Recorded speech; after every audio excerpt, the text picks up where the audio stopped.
Hey everybody, good afternoon. How are you guys doing?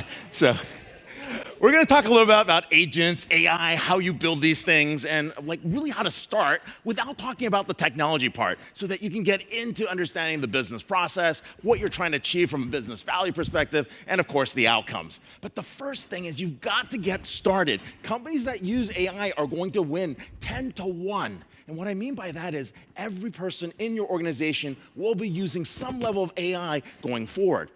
But let's talk about why. Let me give you an example. Anybody know what this is up here? Shout it out loud. Still? No, it's not a still, but yes. Steam engine. No, but it's close. Anybody else? What do you think? Electric power what?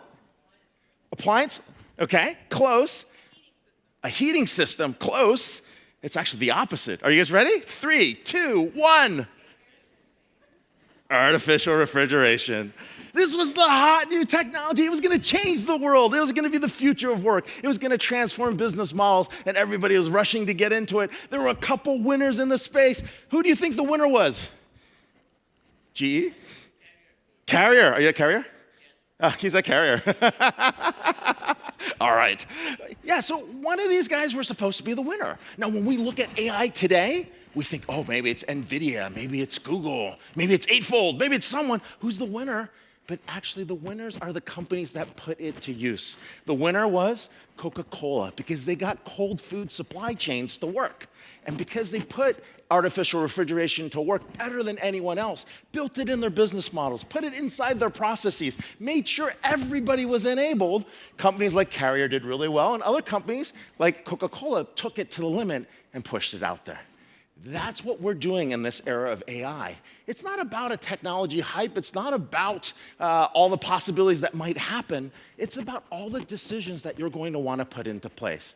And it's the companies that actually do this that are going to have that winning business model going forward. So what does that mean? Well, where are we with agents? Agents are everywhere. Anybody see an agent here today yet? Of course. Well, the big problem that's happening and the big challenge every organization is going through is really margin compression. We're all facing pressure to drive down our costs, improve our margins, and it's getting harder. The other piece that's actually happening is AI arbitrage is real. Companies and organizations are putting AI to use. We saw that earlier in probably 3 years ago when you saw Twitter or X get rid of 2/3 of their real developers and their engineering talent. And yet we're still able to survive. You've seen layoffs across the board on tech workers. My son, a comp sci graduate from school, is telling me there's not a lot of jobs out there in CS because the arbitrage is already happening. But what it doesn't tell is the other side of the story is the people who are using AI are getting a lot more done with the talent that they have. And so both sides of the equation are true, and we're going to find an equilibrium in terms of where those jobs are. Now, the other piece is every employee will be enabled with AI. In January, I had the pleasure of speaking to 17,000 workers at GE Appliances. And the CEO, Kevin Nolan, said, every person in our organization will be using AI by the end of the year. And it's everything. On the factory floor, they're looking at defects and quality with computer vision. When we're talking about marketing, it's about taking campaigns that would have taken 5 months and compressing them down to 5 weeks. It's also the ability to do translation. It's the ability to actually take documentation inside their benefits and actually make it usable. All those things are happening because their organization is committed to empowering everybody to be able to take AI and work there. And every consumer may have their own agent. This may be your shopping agent. This may be the person that's out there helping you manage your tasks, manage your daily chores. And then, of course, inside organizations, what we're trying to do is talk about growth. Where can we take highly repetitive tasks, automate them, and then find opportunities for your talent to figure out what's the next big thing? How do we actually serve people differently? Where's the human touch going to exist? And of course, we're also thinking about how do you differentiate through customer experiences? I had the pleasure of interviewing the CEO of Sam's Club, Chris Nichols, on stage. And it was at an AI forum where he told me they got rid of 100 million tasks. Now, many of you know Sam's Club. It's the warehouse owned by Walmart. What would be the next statement that you would expect when someone said, we eliminated 100 million tasks, and you'd probably say maybe they got rid of 5% of the workers. But in this case, what he said was, we added 3 to 4% more workers on the front line so that they can actually talk to customers, guide them through the store, answer their questions, and be on the front end. And so the story isn't necessarily what everyone imagines it to be. You're getting both. You're getting efficiencies, you're transforming employee experiences, you're putting back mission and purpose if you do it properly. And the question is, how do we take that technology and augment that? We're also doing it for safety and compliance and requirements. And as you all know, that's probably the easiest way to get a project approved is come down the regulatory compliance end. And if you can find that angle to actually eliminate risk, identify opportunities that will actually drive down your cost structure, drive down any potential accidents or safety, you have huge opportunities there. Now, the biggest shift that's going to happen with AI is this next trend, especially with agents, is exponential efficiency. And let me give you an example. It's really starting out with the 10x rule. And what I mean is you have to be 10 times better or 10 times faster at this moment or 10 times cheaper. And that rule applies in different places. Here's a great example. It costs Boeing 10 times more than SpaceX to get a rocket up and down. It costs Lockheed 10 times more to put $1 million missile out there than to have a drone come and attack it. It costs us probably 1,000x more to be able to transfer money. If you're in India and Brazil, it's 0 cents for transfer for peer-to-peer. In the US, it's $25 for a wire, $1.50 for an ACH transaction, maybe 50 cents, depending which banks you're using, but still, it's 0. We're living in an age of exponential efficiency. And at first, it has to be 10 times better or cheaper. Then it has to be 10 times better and cheaper. And at some point, it's 10 times better, cheaper, and faster, which is 1,000x. That's the kind of scale you have to think about with where AI is going to head. It's not like it's going to have an agent per employee. It's going to have an agent that's going to support a whole department. It might be an agent that might support all of your back office functions at the same time. That's the pace and scale we're going to from 10 to 100 to 1,000x. And that's why this is very interesting. Now, where were we with AI? Who in 2023 remembers everyone jumping in and doing a FOMO POC? Anyone do one of these? Quick, let's do a POC in AI. And this happened everywhere. Then we're like, how do we pay for it? And so we robbed budgets from cybersecurity, training, everywhere else. So we actually got some kind of budget out, did our AI project. And then what do? We're like, do we have enough data? Strange problem. Do we have enough data? Okay. Well, we realized we didn't have enough data, and we started looking, and we realized most of the data sits inside our organization. How do we make that happen? But we entered this area, what we call data scarcity, where the only data out there are Capital One offers, Taylor Swift, and NVIDIA SEO. So what do we do about that? And we don't want to enter the dark ages of data because we got to get to information. So let me walk you through this. When you have 85% accuracy in your data, what happens? It's not bad in customer experience. It's not bad in employee experience. But 85% accuracy in supply chain, anybody up for that? That's $1 million a minute lost. What about 85% accuracy in finance? Anybody? Anybody want to go to jail?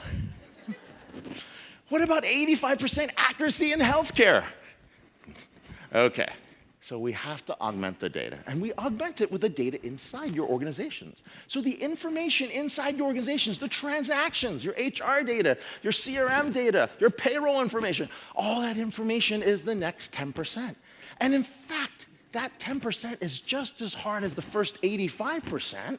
And then the last 5% is coming from partners or signals or outside sources. It could be weather. It could be benefits information. It could be a BLS stream in terms of labor statistics and survey data.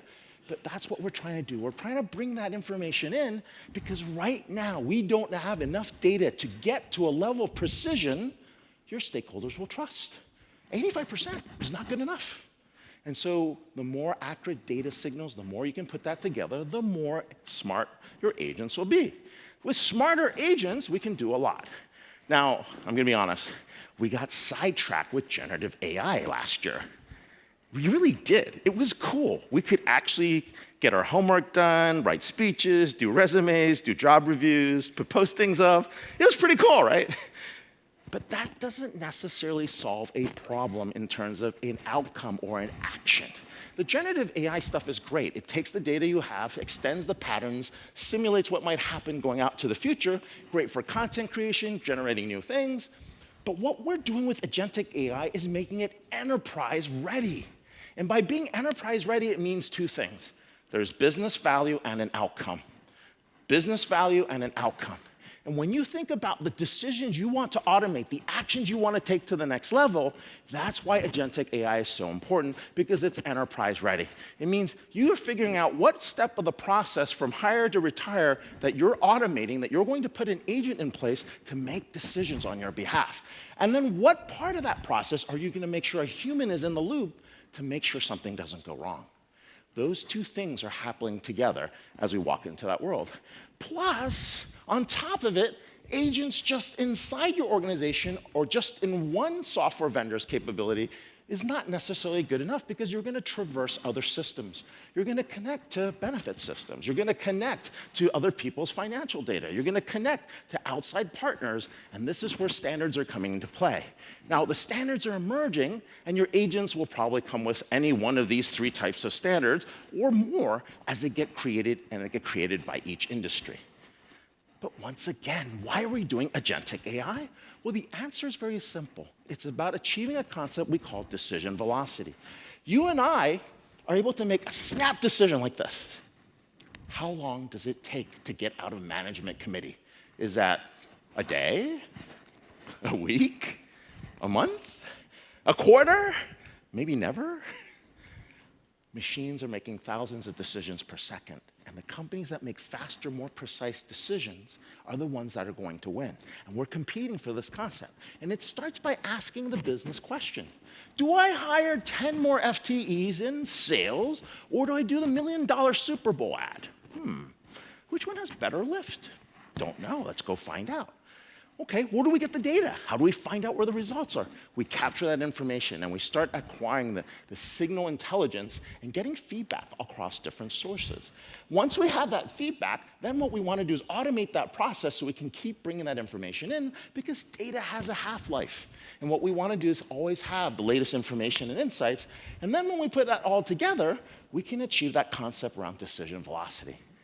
How fast can we make decisions consistently and correctly? And that's really what the contest is in the long run. Now, we start by putting all that information out there somewhere in the cloud. We bring it all together. Then what we do is apply the analytics to ask the business questions. We automate the capturing of that information. And then we start asking the questions. And we apply different types of AI. There's classical AI, which is machine learning. That's still going to be very useful. There's generative AI, which we talked about earlier. And of course, there's agentic AI. And all three of those flavors are coming together. And when we're done, what we end up with is a business graph. That's the intelligence inside your organization across every business process, every node. What time, right? What's the context? How people are feeling, sentiment. It's all being captured there. That is the heart of every organization, is sitting in that business graph. And what we do is we then take these transactional systems like HR and ERP and CRM, and we spring them up to the social and the engagement systems. And we start building employee journeys that are really around experiential systems, and we give them context. Our goal here is to create autonomous systems over time. It is an eye chart. Don't try to read it all, but you'll get the concept. We can simplify all this even more by going to 7 questions.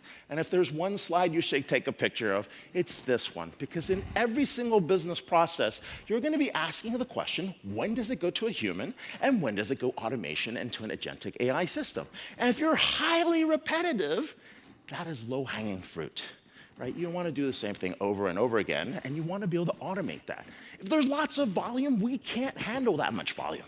And so that's going to be done at machine scale. If you want massive time to completion and don't want to add more humans into the loop, well then, of course, once again, it's automation and AI. And then, of course, I don't know, you can multitask 3 things, 5 things, but can you do 100 things at the same time? And most people, the answer is no. And of course, that's going to go to AI. Now, there's an interesting paradox when it comes to complexity. Very, very complicated math equations, we can't do. That's going to a machine. But you know, and I know, that there are so many tasks that cannot be modeled in math. And that's where human judgment comes into place. And some tasks are so complex, there is no math for that, and that's where we're going to go to. And of course, creativity. We're really good at making the rules, but we're even better at breaking the rules with the right incentives. And that's where creativity comes into place. And then the last piece is sometimes you just want a human touch, and other times you're like, oh wait, that's not safe for a human. Let's go put something else out there. And you're going to see that across the board. So use this to figure out what business processes and what decisions you want to take and automate and put into Agentic AI. That's where you'll see business value and outcomes come together. And then once we get there, it's a question of, like, what are we trying to achieve? Well, we started by saying, what's going on? Okay, so it's perception.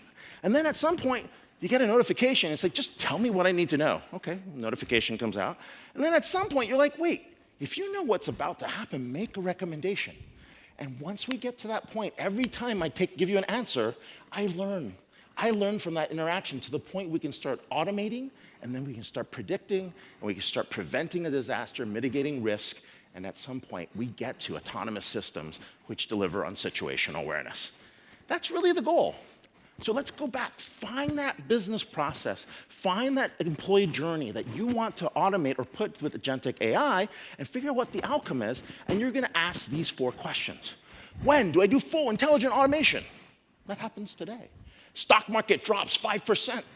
Machines stop, trading curbs hit, market pauses for an hour, algorithms are reset, and everybody looks and tries to figure out what happened, right? We do that already, and that's when you have full intelligent automation. We also have augmenting the machine with a human. I'm gonna do a quick exercise. So let's say I have this AI-powered physician that is 83% accurate going up against your personal physician. Who would see my AI-based physician over the personal physician? So AI-based physician, raise your hands. Anyone? Oh, I got a few. All right, your personal physician, raise your hands. I know, it's everyone else. But let me give you an important fact. Your personal physician is only 79% accurate. Now, who would see the AI-based physician now? Anybody? I got a few more takers. Human physician? All right, let me give you one more fact. My AI-based physician is getting smarter with every interaction. And in fact, it's learning from the collective corpus of knowledge and understanding what actually happens in treatment. And so even though your physician is catching up, they're reading journals, they're certifying, my wife is a physician, so don't kill me yet. But the point being is, I think the AI-based physician may be smarter. So over 5 years' time, my AI-based physician might be 95% accurate, and the human physician might only be 82% accurate. So who wants to see the AI-based physician? All right, I got more takers. Now, the answer isn't either or. Someone in the back room is probably saying, that's a really bad question. I don't want to make a false choice. And so the answer is, how do we augment the human with the machine? And so the idea is then to take it to the next level, where your second opinion is actually coming from the machine or AI, but your first opinion is coming from your personal physician. And when you blend those two together, we have augmenting the human with the machine, which actually is where we want to go to. Now, then we have trusting human judgment and just human judgment. And that's when you really just want to have the human in the loop. Now, who here hits £0 when they call a contact center or service line because they don't want to go through the loop? Anyone do that? Okay, give me other reasons. Why do you hit £0? Shout it out loud. You can talk to someone, it takes less time. What else? It doesn't understand you, yep. It doesn't have the right what? Options. The options aren't available. Okay, and you guys are being so kind and polite. You're right, because it's not answering, it's not solving your needs, it's taking too long, you know you're getting to a human. But I actually think the real reason is something different. I think you're calling because you want to garner an exception in your favor.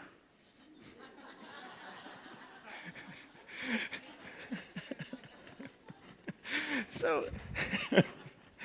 at some point, we believe that certain employees and certain customers may not be allowed to talk to a human because every time you engage, you lose money. But you get the idea. We're going to put it in for regulatory requirements. We're going to put it for empathy, high-valued employees, high-valued customers. All that's going to come in. And so what I want you to do is change the framework of your thinking to this. It's not about where we automate. It's about when and where do we insert a human in the process. Right? And that's really going to be the differentiator in your agentic AI. We know we can automate it.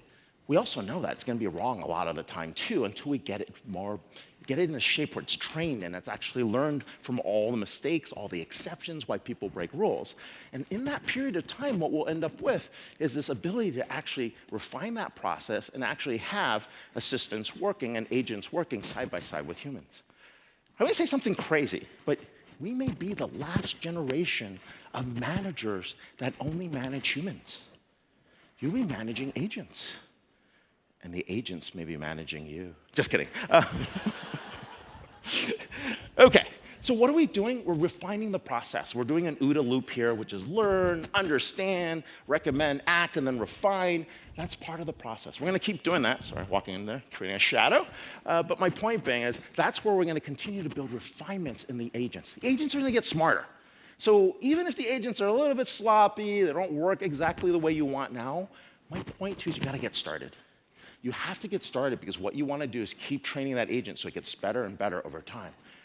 We started out with this notion we're going to augment and bring that to life. And then we took that augmentation and we realized, oh, wait, we can accelerate some of these business processes, take it to the next level. And now we're looking at automation and agents.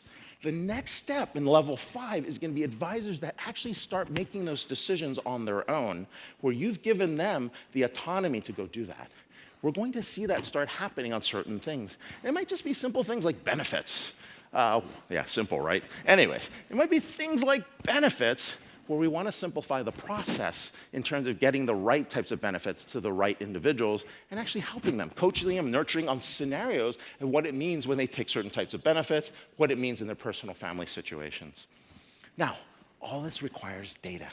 If you don't win on the data side, you don't get to play. And everything about data, it's what drives digital, it drives AI. This is really how we got there. And so what we have to keep doing is understanding that we've got to bring more and more information and insights into the system. And there is data half-life, which means that the data does get stale. It doesn't just sit there, it's constantly being renewed. And of course, we've got to bring more signals in. We're partnering in what we call data collectives. We're going to be sharing information with our partners and suppliers and employees so that the data sets get better and better over time. That's the last 10%. That's the last 5% of that information and insight. And of course, if we can do that, it's going to create new types of organizations. The data and insights in your company may be more valuable than your company's revenue streams. We're going to see that in a lot of organizations that transform from classical companies to digital companies to what we call AI companies over the time. And what we're really trying to capture is not just transactional data. Make sure you get the time, the location, the business process, the weather. The contextual data, which is the flat sides of the data, is the most important piece because what we're trying to get to is that level of nuance so we can improve our precision decisions. And once we get there, then we can figure out who we partner with, who we share information with, and we can build different types of models. Yes, there's going to be drift. Yes, there's going to be all this information and insight that doesn't make sense, but the data collectives help you by bringing new sources in there. And in fact, it's the small language models that are more valuable. What's inside your organizations already can be taken and used quickly to build reasoning and decision. And that's how we get out of this dark ages of data where there's no new information. Because the insights are actually sitting inside you. The insights are sitting inside your organizations, and it's a question of making sure we do that. And so getting that relevant data is the most important piece. Getting that data strategy set up, that's what's going to help you succeed. And the winners, they have that in place. Okay, so what are we trying to do? Let's break it down. Take every one of your projects, and we can actually choose 7 categories of projects. First one, regulatory compliance.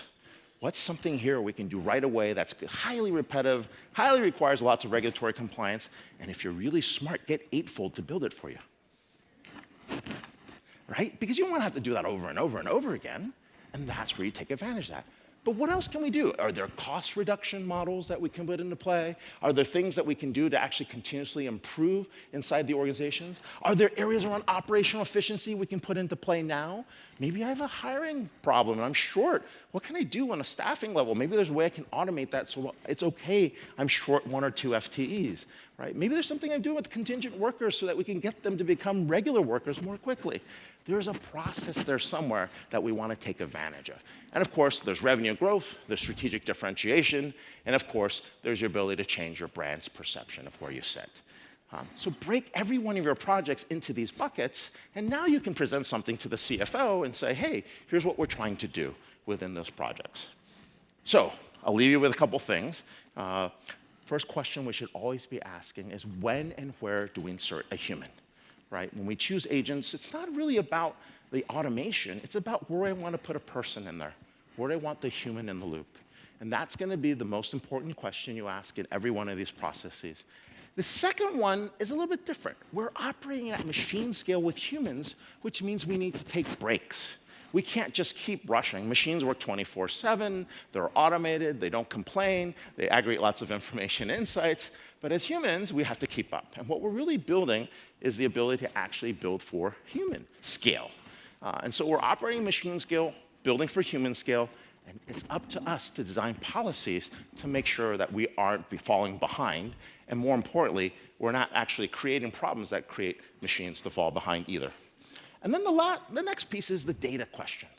Make sure you have all the data you need. And it's not just transactional data. It's the stuff sitting in employee engagement and surveys. It's the stuff sitting that you're collecting in the ATS. It's all across the board. You want to bring that in and make that a signal. And if we can do that, then we can partner with other folks to share our data, augment those data sets, and then get to the next level. And then the last question is the most interesting one.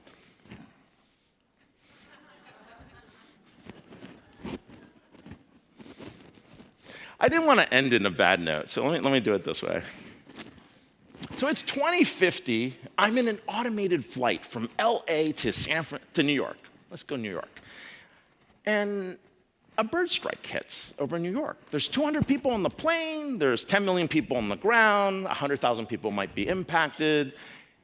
And this has happened before, right? You're thinking to yourself, didn't that guy land the plane somewhere on the Hudson, right?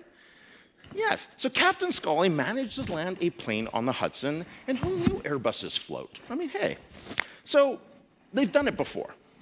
So you're on the plane, you're flying, it's automated. What is the prompt that shows up next when they make that decision to either abort the plane or what's next? Anybody? Would you like to renew your insurance policy? Okay, you see where we're going. There's a 0.6% chance that you can land your plane on the Hudson. And in fact, because of that, you have an option to renew your policy and take the risk. Now, as a human, we would always take that risk, right?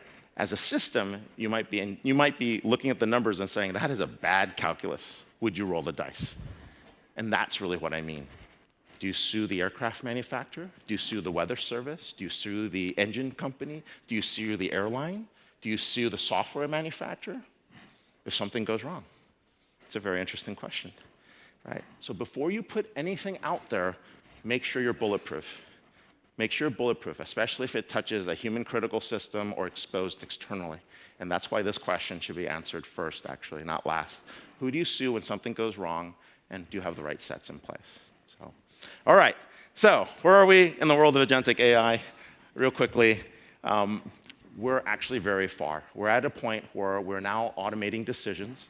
You're taking your decision trees, and when you select your agents, you're going to find the agents that go down that map of 7 questions, highly repetitive tasks, lots of volume, things you can knock off quickly. You're going to categorize them based on what type of project they are, cost reduction, exponential efficiency, or revenue. And when you put all that together, you're going to make sure you have the data sources, and of course, you have all your ducks covered. Thank you very much.